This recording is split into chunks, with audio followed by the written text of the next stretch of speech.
Hello, everyone, and welcome to this week's episode of the Disney Dining Show. I'm your host, Pete Werner, joined at the table this week by my good friends, Mr. Sean Falk. Hi. Mr. Charles Boda. Hello. And Mr. Steve Porter. Hello. And our producer, Craig Williams, off camera, back in the production nook. In this week's episode, since it is the beginning of the year, relatively, first month of the year, I think is when this will go up. We've been talking about things that, kind of looking forward to this year in terms of this particular show. And we thought it would be interesting to talk about historically bad Disney restaurants that we're looking forward to reviewing this year. And this was a list that came pretty quick. There wasn't a lot of dissension. There wasn't a lot of, oh no, you can't put that on the list, as there is with some of the other listy type shows that we do.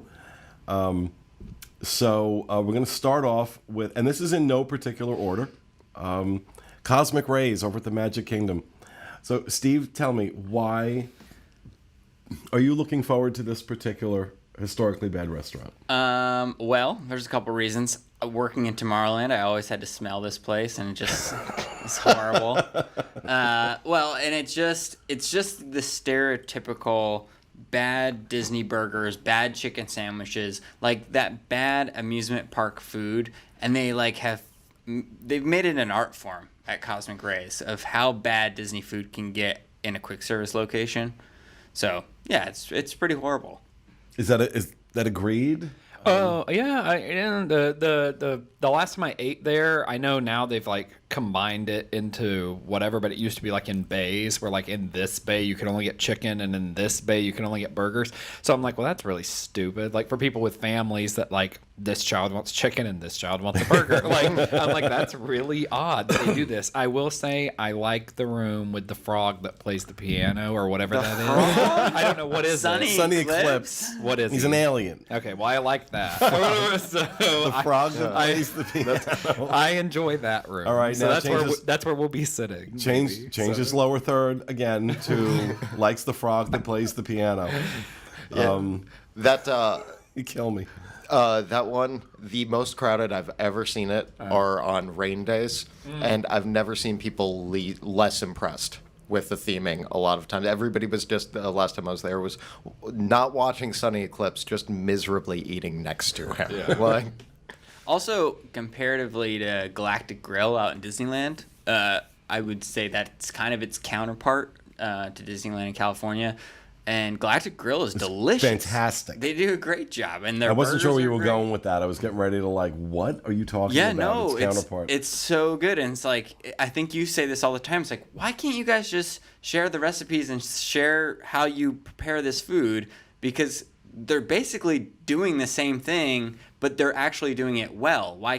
What's the disconnect? I don't get it. I don't get it either. And this is why I say a lot of times, dealing with Disney World, dealing with Disneyland, it literally is like dealing with two entirely separate, unrelated companies. Both parks have the same contract with the same food supplier company, right? I don't know that. Or do they not? I don't know that. Okay. They might not. I'm not sure. Because I do know California is so agriculturally independent compared to Florida. There's not as much we're not really known for our farming here as much as California. Well, actually, cattle-wise, we should be getting better burgers. Yeah, We're a pretty large cattle state. Right. We've got Are we really? Yes, we are. We've got surprisingly so, actually. But we've got a decent amount going on. We've got horses. Well, irrespective of source. Horse meat. Irrespective of source, the point's well taken that, and we notice this a lot, quick service locations in Disneyland light years better than they are here at Walt Disney World. So in general, not just comparing Cosmic Rays to Galactic Grill, but just in general, it's much, much better out there. So I don't know why they can't take best practices from what they're doing in California, bring it out here. But also on the list, while we're in that kind of vein, over at Epcot, the Electric Umbrella, probably one of the most consistently reviled dining locations, not only at Walt Disney World, but I'll go as far as to say in Florida. Again, You know, now, but here's something I want to make clear, and I'll make it clear before we ever do a review on these. We're going in with an open mind. You know, we're having some fun right now, you know, kicking these guys while they're down. But when we go in to do it, we'll actually go in with an absolutely open mind, and we will look. I really always go in trying to have the best experience possible, and I'm rooting for these restaurants to succeed. I'm not going in hoping that, you know, sometimes the bad reviews are more fun. I will tell you now, the bad reviews end up getting more traffic, more views. So it can get a little Pavlovian that you kind of get that validation on the bad stuff. So you kind of want to move in that direction. That's something I stay aware of and really try not to let it influence my opinion as much as possible. But the Electric Umbrella, again, you know, consistently bad. Well, and there's multiple things about this restaurant, I guess, that are just so confusing. The theming hasn't changed since this park. Like I'm pretty sure it's the same carpet. It's gotta be. And the food is again a lot like Cosmic Rays. It's that just the burgers and chicken sandwiches and classic bad amusement park food. And I don't know. There's just it. I don't know if it has that same stench that you know that weird Epcot stench that you can find in Interventions. The sewage. Yeah, that weird sewage stench in Interventions. I think it also kind of lingers into the Electric Umbrella. I'm not familiar with the sewage stench. But I don't think it's the then sewage again, I stench. haven't stepped foot in Interventions in years. You haven't heard how Teresa describes Interventions? She said, I'm pretty sure they laid dirty diapers down and then put the carpet on top. Okay, well, that's if you weren't already turned off by Electric Umbrella, that visual should take care of it. So that's the quick service locations on our list. Now we'll talk about some of the table service, starting with San Angel Inn at the Mexico Pavilion at World Everyone looked Showcase. at me. I don't know why. This place, I don't think it's as reviled as the previous two, but it's definitely not. It never makes the top list of anything that we do. And I mean, okay, the last time I ate there, it wasn't terrible. But that's the best I could say about it. It wasn't terrible. I think I'm trying to remember. Well, I know I had a decent experience there once. I don't know if it was the last time or the time before, but overwhelmingly the experience has been negative. Okay. But and when I say about going in with a positive outlook, there was a time where on this list there was no way Nine Dragons wasn't going to be on it. And now after 2 or 3 experiences that were consistently quite good, to be honest with you, I couldn't put Nine Dragons. And that, for a long time, was the worst restaurant. No. Table service on property. Absolutely. Absolutely. But I think they did something. They've clearly done something with the menu. I think the prices are a lot more reasonable. I think the quality of the food's gotten better. The creativity and the preparation has improved. The appetizers in particular. That's where you go. Yeah, you go to China for the apps. Yeah. So San Angel Inn. San Angel Inn. Okay. It's like, get away from China. He loves China. I know. I love. And I do too now. Yeah. I would absolutely eat there again. But San Angel Inn, I've always said one step above frozen dinner.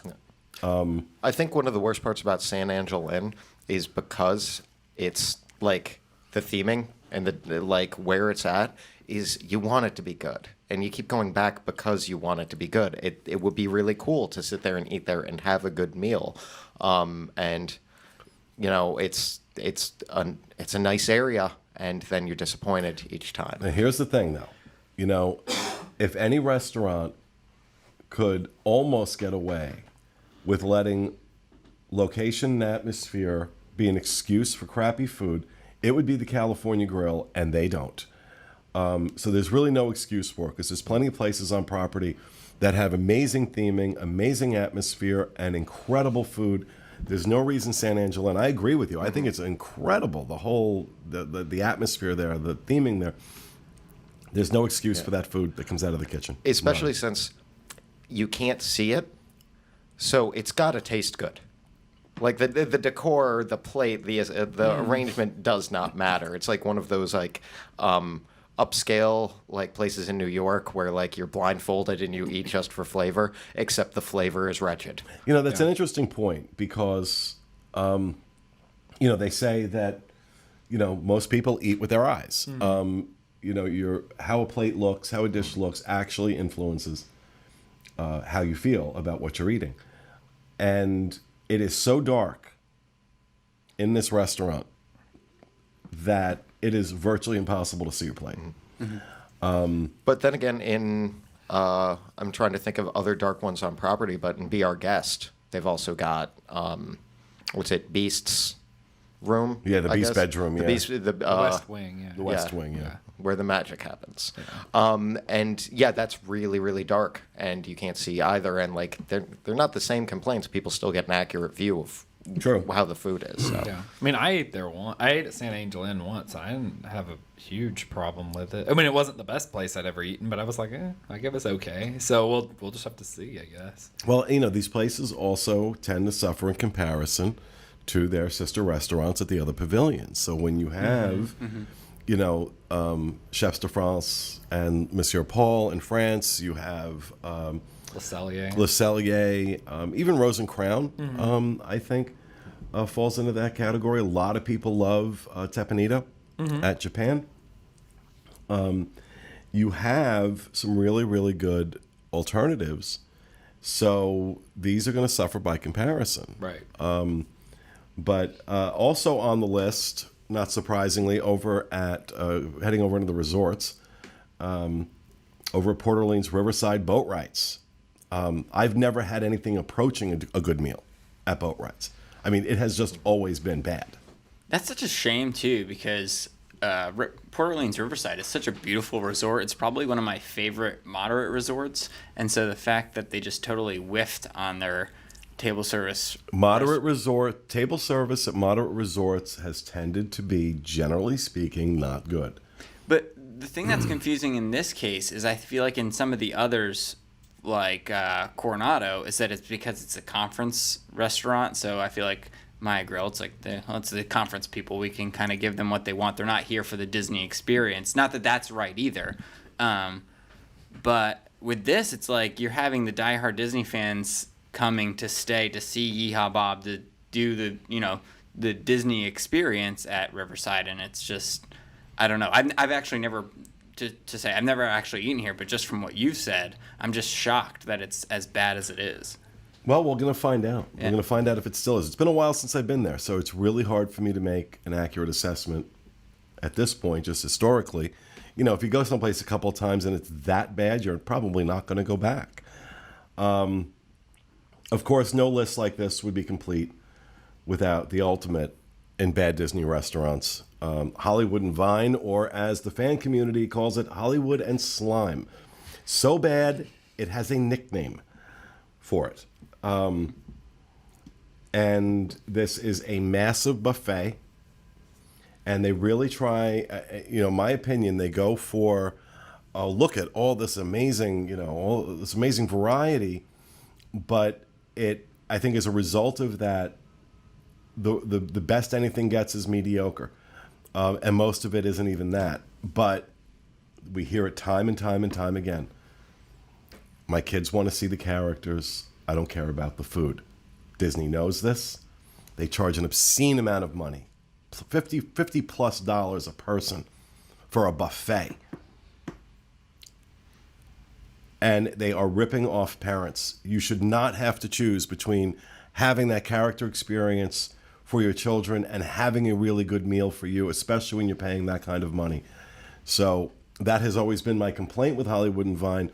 But I'm willing to wipe the slate clean with all 5 of these and see. Maybe they've gotten better. Maybe things have changed, because things do change. Like I said, Nine Dragons at one point was definitely not on the top on my top list or a lot of top lists. And I don't know that I would put it on a top list right now, but it's certainly not at the bottom of anything. My last 3 experiences there have been between good and excellent. And so, yeah, even for my mom's birthday, we had gone there because I wasn't able to get, she likes Rosencrown. I wasn't able to get Rosencrown. We went there. We had a great time. And she's like, oh, I would do this again next year. And my mother has a thing with Chinese restaurants. They have to be immaculate. I think because growing up in New Jersey, there was a lot of problems with Chinese restaurants in North Jersey, being dirty, being shut down by the Board of Health. So she was always paranoid about. So, I mean, if she walks into a restaurant and the windows are dirty, no, she's not eating. She's not going to eat. And she loved it. She thought it was fantastic. So there's our list of historically bad restaurants we are looking forward to reviewing this coming year: Electric Umbrella, Boat Rights, Hollywood and Vine, San Angelo Inn, and Cosmic Rays. And that will do it for this episode of the Disney Dining Show. We hope you enjoyed it. We'll be back with you again next week. Have a great week, everybody.